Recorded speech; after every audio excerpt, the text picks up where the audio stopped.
अस्सलाम वालेकुम नाज़रीन, DTV NN के साथ मैं हूं किरण खान। आया नजर डालते हैं आज की ताज़ा तरीन खबरों की जानिब।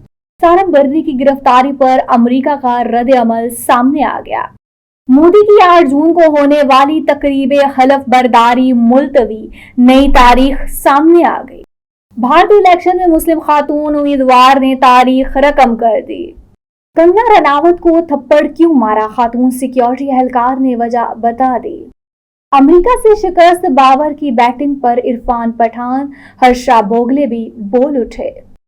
बाबर आजम के चेहरे पर हवाइयां, मुल्क में करोड़ों शायकीन नाराज।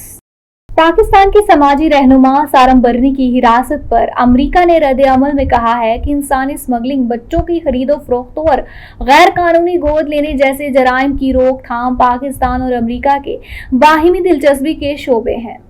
तर्जुमान अमरीकी महकमा हारजा ने कहा है कि अमेरिका अपनी जिम्मेदारी को संजीदगी से लेता है और वो बैनुल मुल्की गोद लेने के अमल में शामिल बच्चों और खानदानों के तहफ़्फ़ुज़ के लिए हिफाजती इक़दामात पर नजर रखे। उन्होंने कहा है कि हम इन मसाइल पर पाकिस्तानी हुक्काम के ताउन को सराहते हैं। वाज़ेह रहे कि FIA हुक्काम ने सारम बर्नी को अमेरिका से वापसी पर कराची एयरपोर्ट से गिरफ्तार किया था। उनके खिलाफ पाकिस्तान से बच्चों की अमेरिका स्मगलिंग के इल्जाम में FIR दर्ज कर ली गई है। भारतीय वजीर आजम नरेंद्र मोदी की 8 जून को बतौर वजीर आजम होने वाली तकरीब हलफ बर्दारी मुलतवी हो गई। गुज़श्ता रोज भारतीय मीडिया के ज़राए के मुताबिक खबर सामने आई थी कि आम इंतखाबात में बीजेपी के 24 जुमाती इत्तेहाद NDA की कामयाबी के बाद नरेंद्र मोदी ने वज़ारत उज़्मा से इस्तीफा दे दिया है और वो तीसरे मुद्दत के लिए 8 जून को दोबारा वज़ारत उज़्मा का हलफ उठाएंगे। भारतीय इलेक्शन कमीशन की जानिब से जारी इलेक्शन नताइज के मुताबिक नरेंद्र मोदी की बीजेपी और उनकी इत्तेहादी जुमातों ने 293 नशिस्तों पर कामयाबी हासिल कर ली है, जिसमें से 240 नशिस्तें बीजेपी की हैं। दूसरी जानिब कांग्रेस इत्तेहाद इंडिया ने भी 234 नशिस्तें हासिल की हैं, जबकि भारतीय आइन के मुताबिक हुकूमत बनाने के लिए 272 नशिस्तें दरकार होती हैं। गुज़श्ता रोज बीजेपी हेडक्वार्टर में होने वाले NDA इत्तेहाद के इजलास में नरेंद्र मोदी को तीसरी मर्तबा वजीर आज़म नामजद करने की मंजूरी दी गई, जिसकी इत्तेहादियों ने तहरीरी तौर पर मंजूरी दी। अब भारतीय मीडिया के ज़राए के मुताबिक ये खबर सामने आई है कि 8 जून को होने वाली नरेंद्र मोदी की तकरीब हलफ बर्दारी मनसूख हो गई है और अब नरेंद्र मोदी 9 जून को हलफ उठाएंगे। भारत में होने वाले लोकसभा इंतखाबात में कांग्रेस के टिकट पर इलेक्शन में हिस्सा लेने वाली मुस्लिम खातून ने नई तारीख रकम कर दी। मीडिया रिपोर्ट्स के मुताबिक रियासत ओडिशा के हल्का बाराबती कटक से सूफिया फिरदौस ने कांग्रेस के टिकट पर इलेक्शन लड़ा और हुक्मरान जुमात भारतीय जनता पार्टी के उम्मीदवार पूरन चंद्र को बासानी शिकस्त दी। दरअसल ओडिशा से पहली बार कोई मुसलमान खातून पार्लियामेंट की रुकन मुंतखब हुई हैं और ये एजाज हासिल करने वाली सूफिया फिरदौस के वालिद मोहम्मद मुकीम भी पार्लियामेंट के रुकन हैं। सूफिया फिरदौस को लोकसभा इलेक्शन में कुल 53,197 वोट मिले, जबकि पूरन चंद्र को 45,223 वोट लेकर दूसरे नंबर पर रहे हैं। 9 मुंतखब रुकन पार्लियामेंट सिविल इंजीनियर हैं और एक रियल एस्टेट कंपनी की डायरेक्टर भी हैं। 32 साल सूफिया फिरदौस ग्रेजुएट हैं। बॉलीवुड की मारूफ अदाकारा और सियासतदान कंगना रनावत को थप्पड़ मारने वाली खातून सिक्योरिटी एहलकार का बयान सामने आ गया।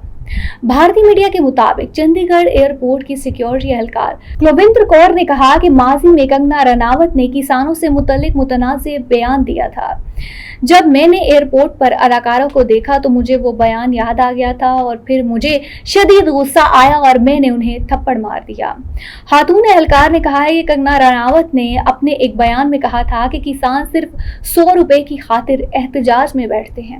उन्होंने मजीद कहा कि मेरी वालिदा भी उस एहतजाज का हिस्सा थी, क्योंकि मेरा ताल्लुक किसान खानदान से है और मैं यहाँ कंगना रनावत से पूछना चाहूँगी कि क्या वो उस एहतजाज में जाकर बैठेंगी। कंगना रनावत को थप्पड़ मारने पर सेंट्रल इंडस्ट्रियल सिक्योरिटी फोर्स ने खातून एहलकार को मुअत्तल कर दिया। वाज़ेह रहे कि वाक़या इस वक्त पेश आया जब कंगना रनावत दिल्ली जाने के लिए चंडीगढ़ एयरपोर्ट पहुंची थी।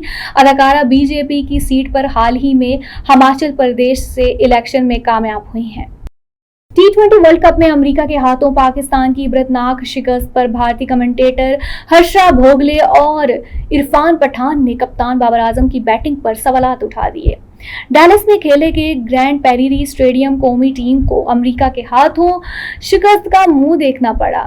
इस मैच में कप्तान बाबर आजम ने T20 इंटरनेशनल्स में विराट कोहली रिकॉर्ड तोड़ते हुए सबसे ज्यादा रन स्कोर करने का एजाज अपने नाम किया।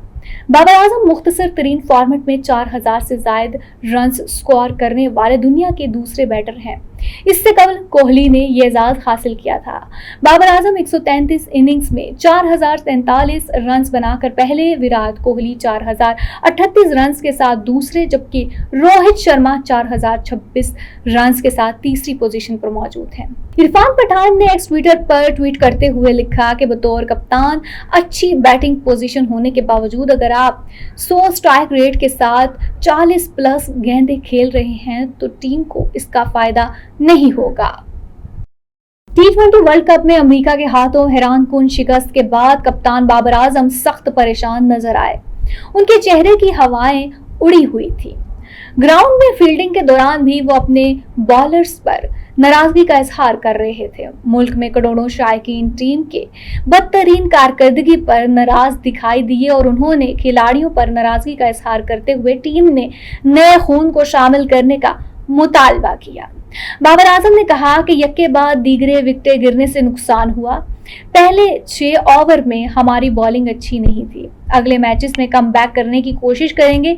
जीत का तमाम क्रेडिट अमरीकी टीम को जाता है। अमरीका मुसलसल 2 मैच जीतकर अपने ग्रुप में टॉप पर आ गया है।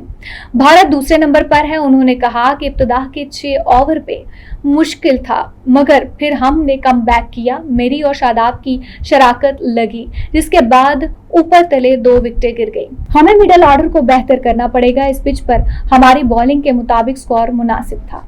हमारी बॉलिंग को भी बेहतर करना पड़ेगा। अमरीकी कप्तान मोंक पटेल ने कहा है कि आज हमारी क्रिकेट में तारीखी दिन है और हम इस जीत के मुस्बत पहलुओं से आगे जाना चाहते हैं। और अब तक लेता ही देखते रहिए DTV और हमारा सिस्टर टीवी चैनल देसी टीवी USA, जहां पर आपको English, Urdu, Punjabi news bulletins और एंटरटेनमेंट के हवाले से बहुत सारे प्रोग्राम्स देखने को मिलेंगे। तो बिल्कुल विजिट करना ना भूलिएगा और हमें रखिएगा अपनी दुआओं में याद। इसी के साथ दीजिएगा इजाजत। अल्लाह हाफिज।